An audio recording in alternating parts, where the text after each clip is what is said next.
Hello, stargazers. Welcome back to the Outlaw Astrology podcast. I am your host, APM, your intrepid star guide and cosmic detective. And today we're wrapping up our 3-part deep dive into the dyatlov pass instant. Quick housekeeping, don't forget to follow us on Instagram and Pinterest and YouTube for our daily cosmic insights. Subscribe to the daily Stargazing newsletter for exclusive cosmic content and updates. And also, we have a tip jar. Please, if you want to make a one-time donation, you can support us at Buy Me a Coffee. You can find that link in the show notes. And if you like our Astro Flow, please subscribe where we have subscriptions. Please share. And please leave a review, give us 5 stars so that other people can find us with great ease. Thank you very much.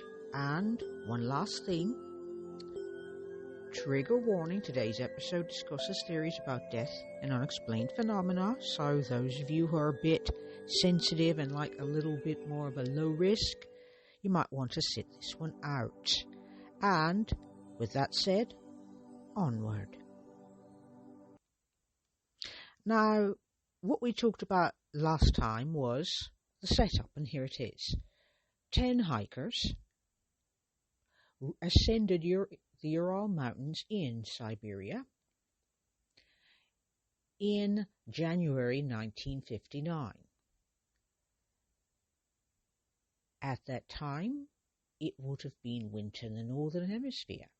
That particular region was known because it is Siberia and very far to the north and can get quite chilly and quite cold, which was the standard conditions at that time for that time of year, late January 1959, moving into early February of 1959. The hikers were organized by a fellow by the name of Dyatlov, who was a 23-year-old student, like most of them were, at a nearby university, as all of them were science and engineering students, with the exception of one who was vastly different in age and had been included with the group towards its ending. They filed all the necessary papers. They told their parents, they told the school, the community and the school were in support of these 10 people, which included 8 males and 2 women. They were level 2 alpinists, meaning mountain climbers, hikers, and they were going for their level 3 certification, which was all that there were in the USSR at the time, because this was during the Cold War. And that is all the highest you could go, and they were very experienced. So it was not a group of impulsive people deciding that they're just going to take on this mountain and devil-may-care attitude and hell be damned and etc. They were very well versed, experienced. They knew exactly what papers to file and when and who to apply to. They were very organized. It was very, very well put together, has a very high Virgo Taurus stamp of both approval and also Capricorn, so very earthy in its staying on top of things, every detail. However, as we all know, the best well-laid plans can go awry.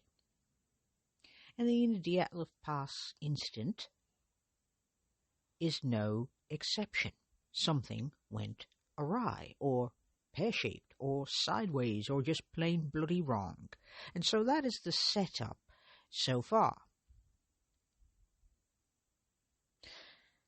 And so, at that point, I gave a timeline, which if you want to hear that, you can listen to episodes 1 and 2, to do so that I don't have to do that again here, because I want to keep this on schedule and moving forward, and also not too long.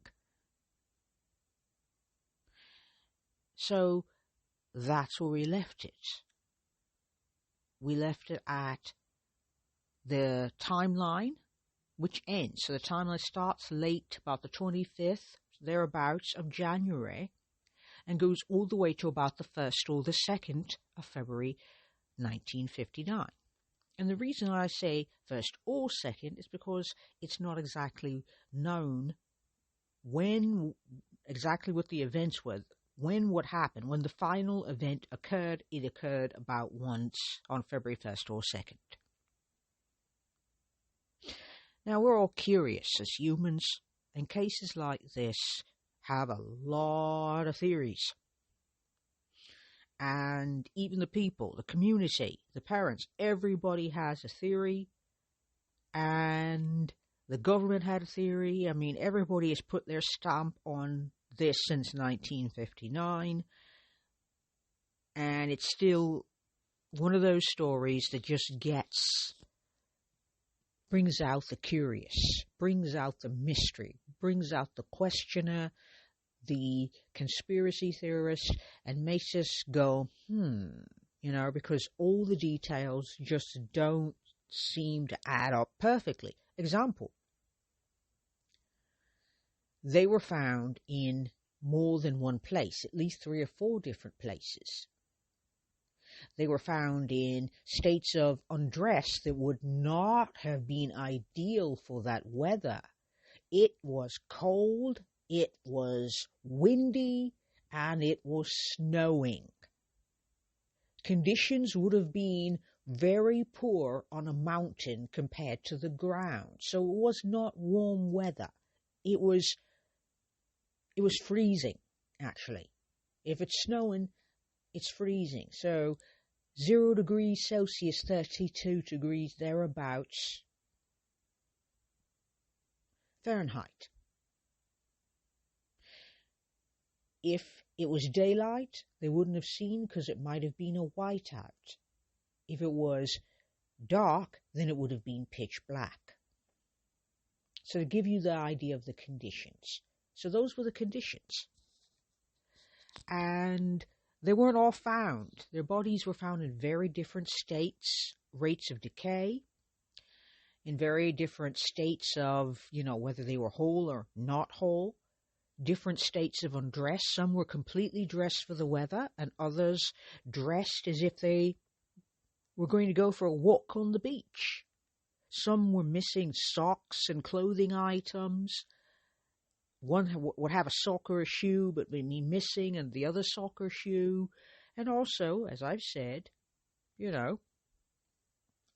injuries. It didn't sound like, okay, this person has these injuries, but these people don't have that injury, so what the hell happened? So some pretty severe injuries. All of that is not neatly explained by one theory,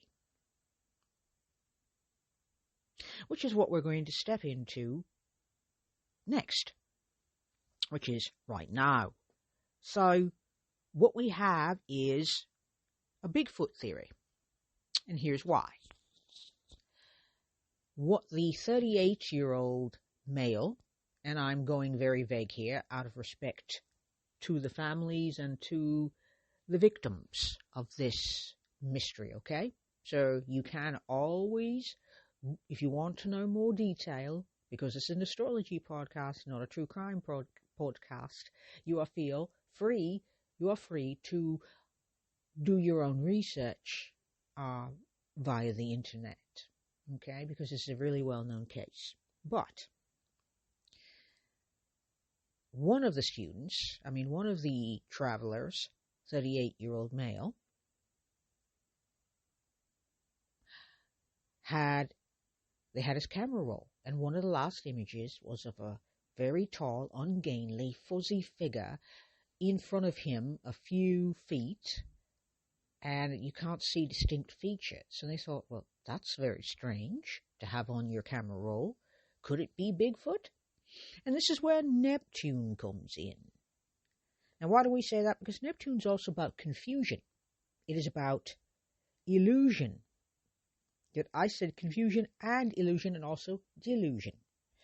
And which is really an interesting thing for a case with so much mystery that nobody can help but have a theory.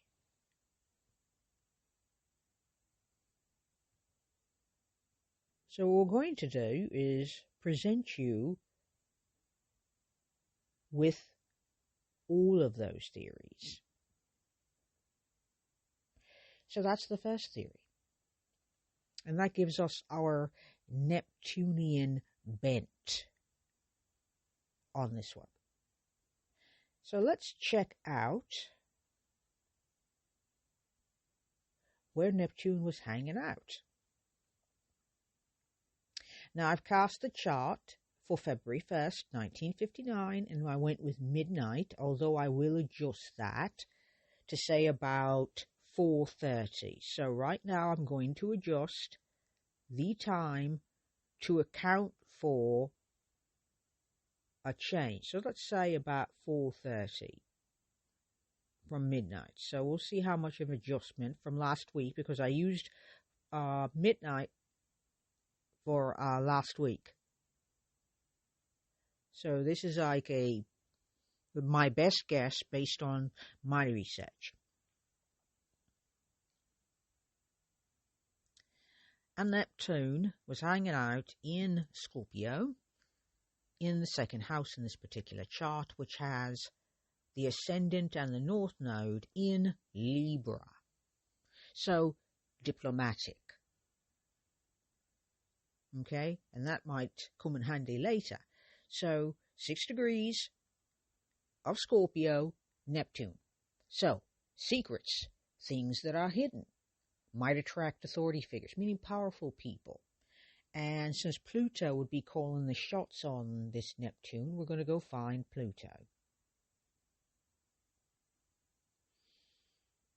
And Pluto, where are you? Okay, Pluto is hiding out, oddly enough, in the 12th house, which is the house of hidden things.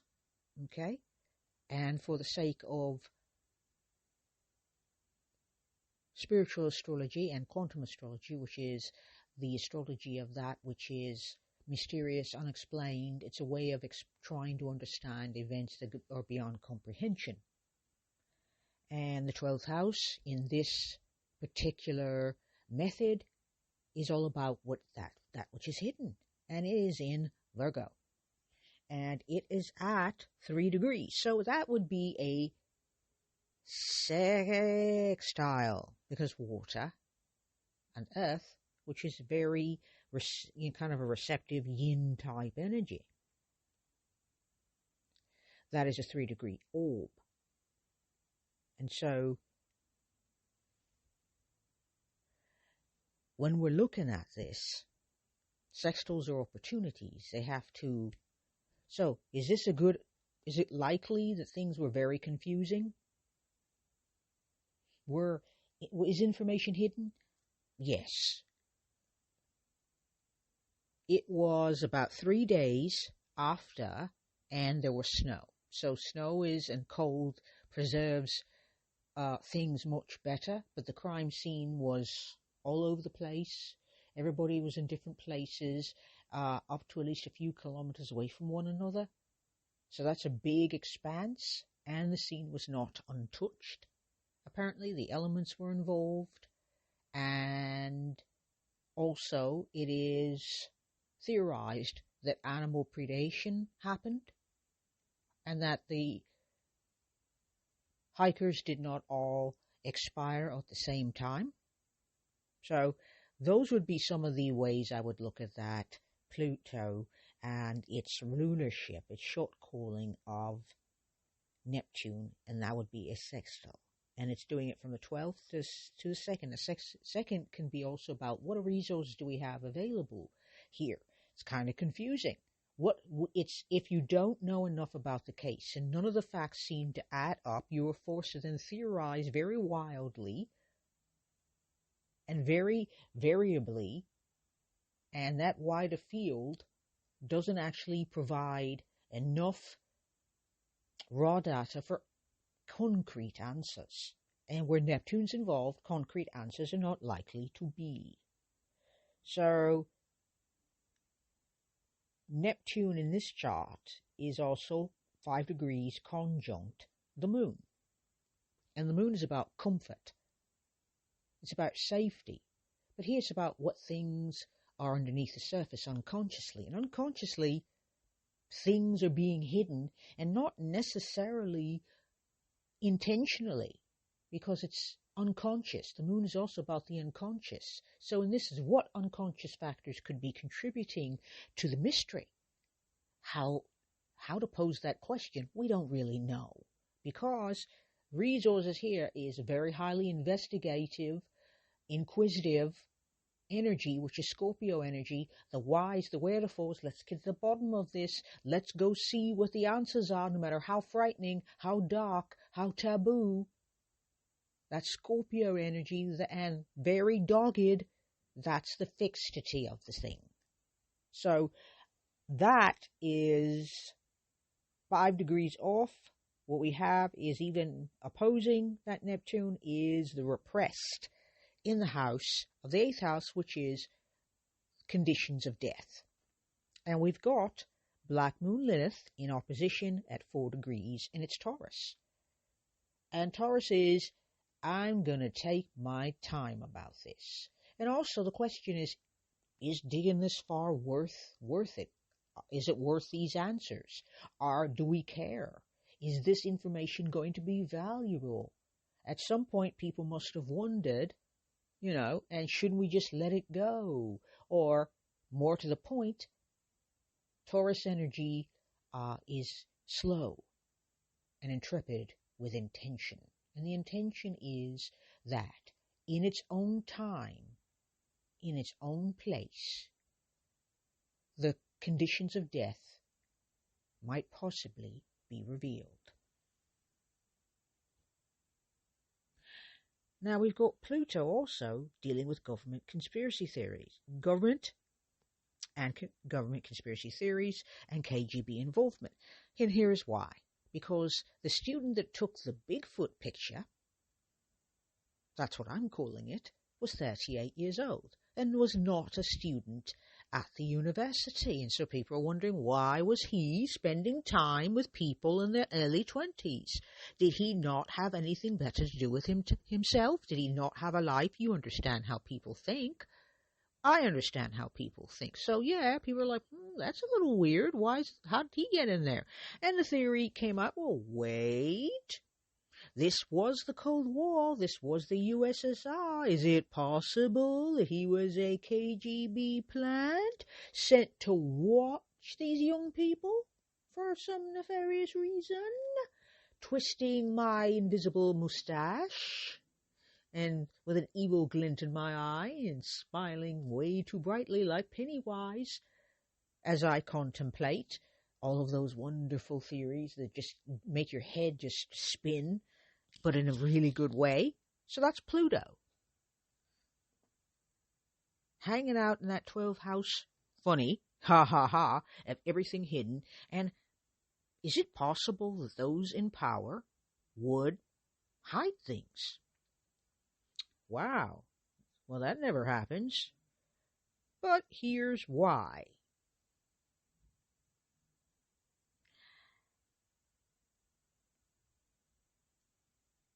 There was a case of witnesses from an indigenous tribe called the Mansai who reported during the investigation of seeing bright lights in the sky during that time period. And add to this that they were very close to a nuclear site. The location was very remote.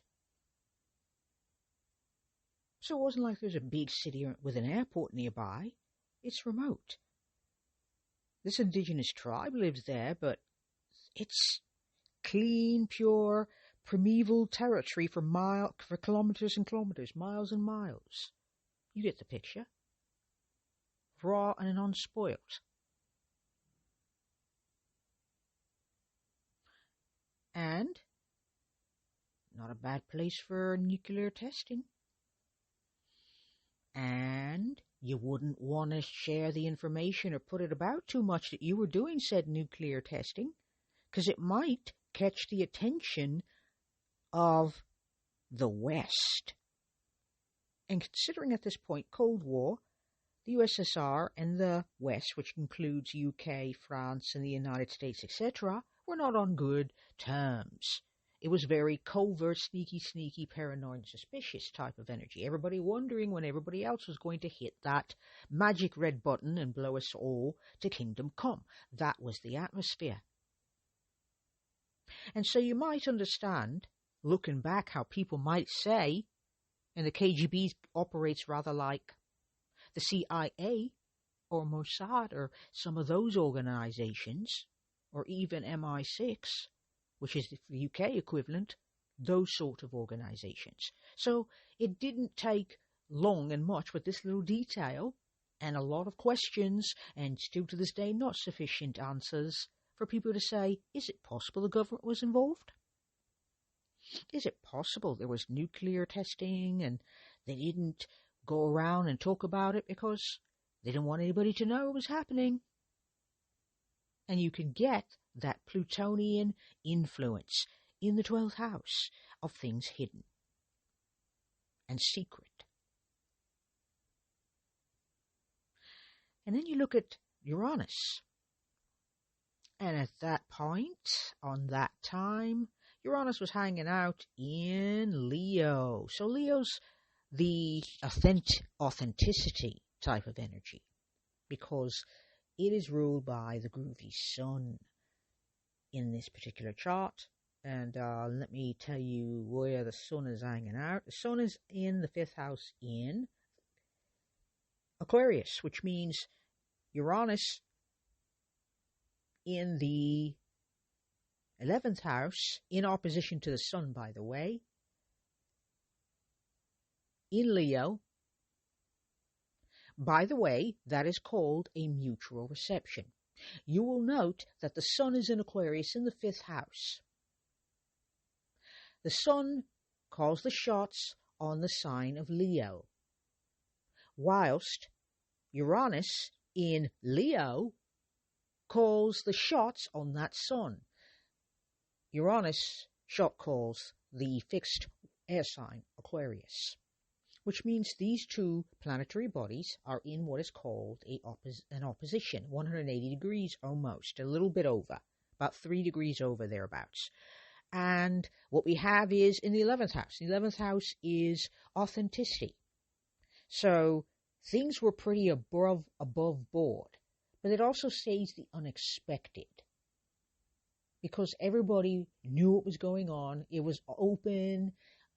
It was clear. That type of energy, everybody's trying to be up front. Nobody's trying to hide anything back in the village, meanwhile, back in the village. Okay?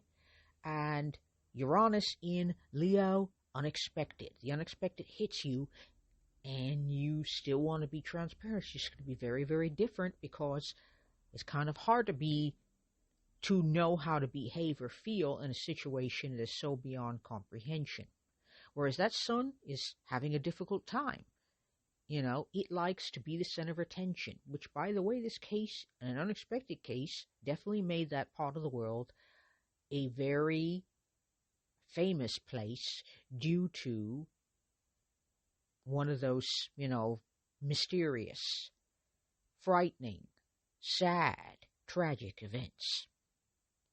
And so you get the unexpected in the community in the planetary body form of Uranus, in an opposition, meaning that it's going to seesaw. There's going to be that sun in Aquarius learning to be impartial, to think about other people, to know it's not all about them, to wonder at the impact.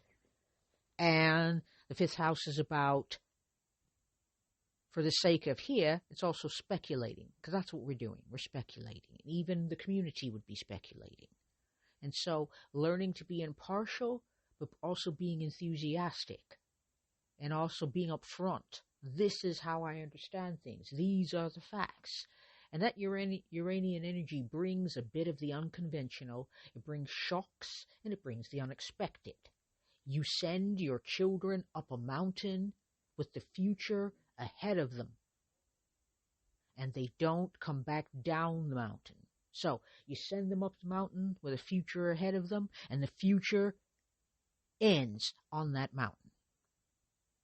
Just let your mind flow with that. Let it just dance around, like a pinball in a glass jar, because that definitely changes the picture. Okay? So that's Uranian, one of its effects. The second is the avalanche theory. And the avalanche theory was put forth in about the before the little past the noughties, okay? So about the 10s, 2010 upward thereabouts. And I'd say about 2019, I believe. And what happened was a detective, an investigator, government affiliated, decided to get the answers once and for all, and thereby maybe get closure.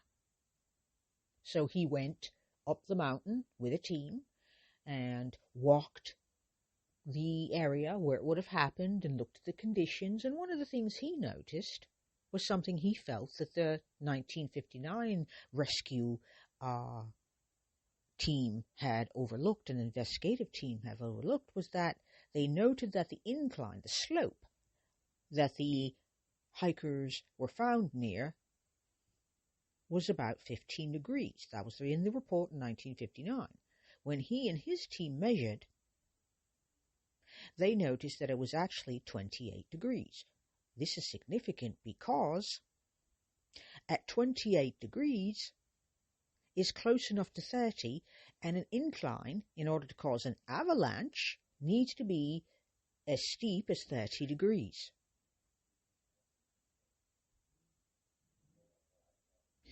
And anything less than that is not going to cause an avalanche. So was it possible that it was close enough for it to be an avalanche? And he just, according to his investigation and the circumstances and what he was able to note of the land, the topography around, he came to the conclusion that they died in an avalanche, and that some of the injuries that they saw, cracked skulls and,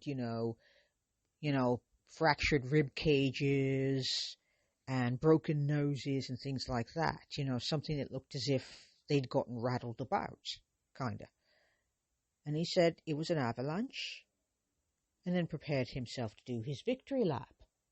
And what happened was there was a backlash. People told him that his theory didn't make any sense, and nobody believed it. And the parents said, "Oh, sit down, you don't know what you're talking about." Basically, everybody told him he didn't know what he's talking about, and they completely dismissed that theory, which led to the next theory. Now, you know that for us, for our conversation here, the 12th house is about hidden traits, things hidden, And one of the things that could be hidden is a brown bear. Now, brown bears were indigenous to that area and still are. And about this time, is it possible, someone asked, if a brown bear couldn't have awakened early from hibernation and gone in search of food and encountered our nine hikers? Is it possible? Now, understand that at that point, brown bears were in hibernation and weren't likely to wake up for another few weeks. But that's that 12th house mystery thing, and also that 12th house hidden thing. That theory was, it's possible, but they thought it was unlikely. So this is through that lens of explaining these outer planetary influences, because outer planets shape events and consciousness. Symbolically speaking, of course. So now we've looked at some of those planetary aspects, and we've ascertained there was a lot of confusion, a lot of mystery, and some of the resources was confusion, and you don't really know what's the truth and what isn't the truth. And it allows you to come up with such theories called "it was everything" theory, which goes like this. They got up the mountain. They didn't get as far as they wanted to get. They decided to set up camp, and they thought they'd stay where they were. The weather was not great. It wasn't getting better, and they thought maybe we didn't want to lose ground. They didn't want to disappoint themselves. They didn't want to disappoint their community, so they decided to set up camp on the slope when it would have been safer to go a few feet lower and have cover, safety from the trees. So they set up camp, and somewhere that would be about 1:30 thereabouts, somewhere about between 1:30 and 4:30,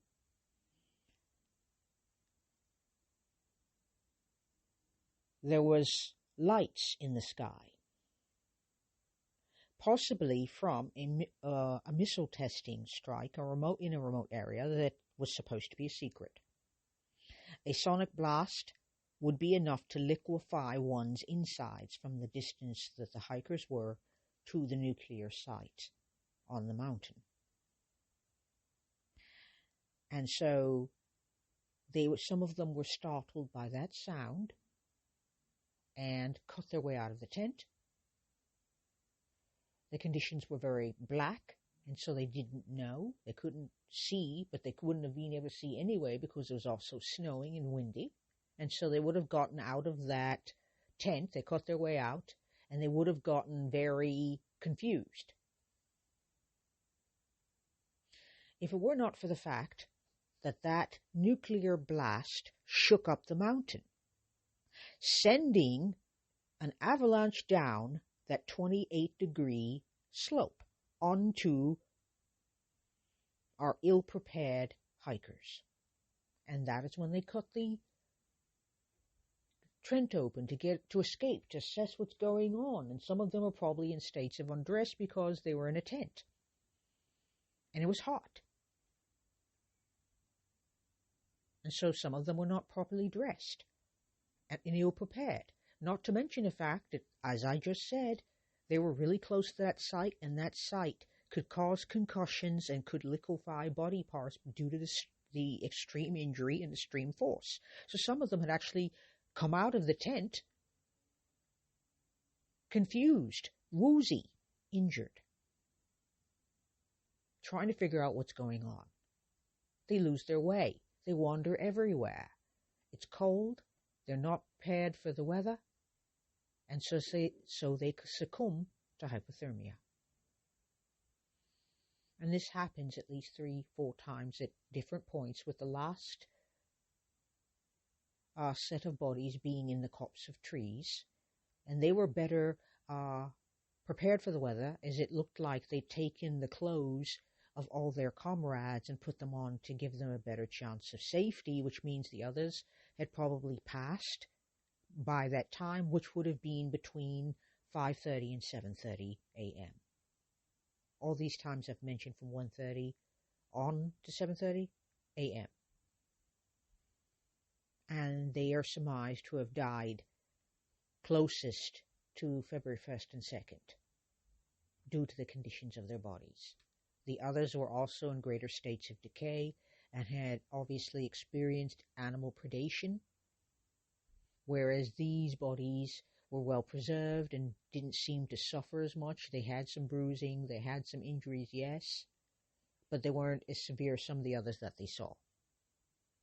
And that would be February 1st or 2nd at about 7:30 a.m. And therein lies the story. Now, let's enter our brown bear into the thing. They're lost. It's getting light out. They're wandering around trying to find their tent. They don't find the tent, they find the brown bear, who sees the tent and is looking for food. Instead of finding food, he finds our unprepared hikers trying to find their way to the tent. And it doesn't work out for the hikers. And then the brown bear wanders off. And then there's more predation from other animals, like wolves, for example, and ravens, and, etc.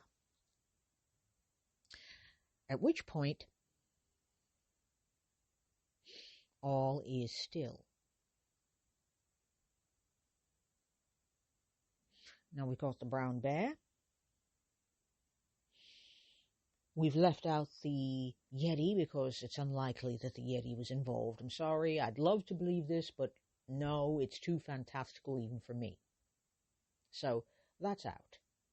But we've managed to include all the other theories, and the concussions and the bodily injuries can be accounted for from the missile strike and the avalanche, meaning that there was no foul play.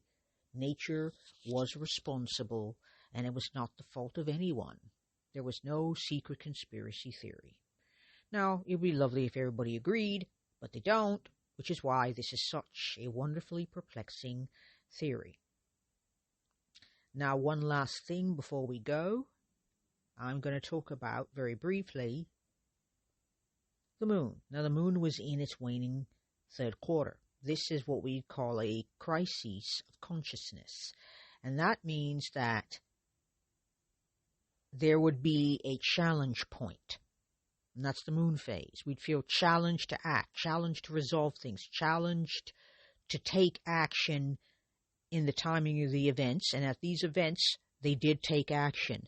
They built shelters in the snow. They did what most experienced alpinists did. And nature just got the better of them, is how that went. And these theories and these circumstances, since they're not neatly explained, by the way, I believe most of the everything theory as I presented it. And the key takeaway is this. Sometimes the cosmos presents mysteries that teach us about both human nature and cosmic forces. So join our cosmic community on the Daily Stargazer newsletter. You can also find us on Pinterest, Instagram, and Blue Sky. You'll find those links in the show notes. And one closing thought. Ponder, stargazers. The truth, is it written in the stars? Do we just need to learn how to read it? Until next time, keep your eyes on the stars and your mind open to the mysteries of the cosmos. Peace and astro magic, star people.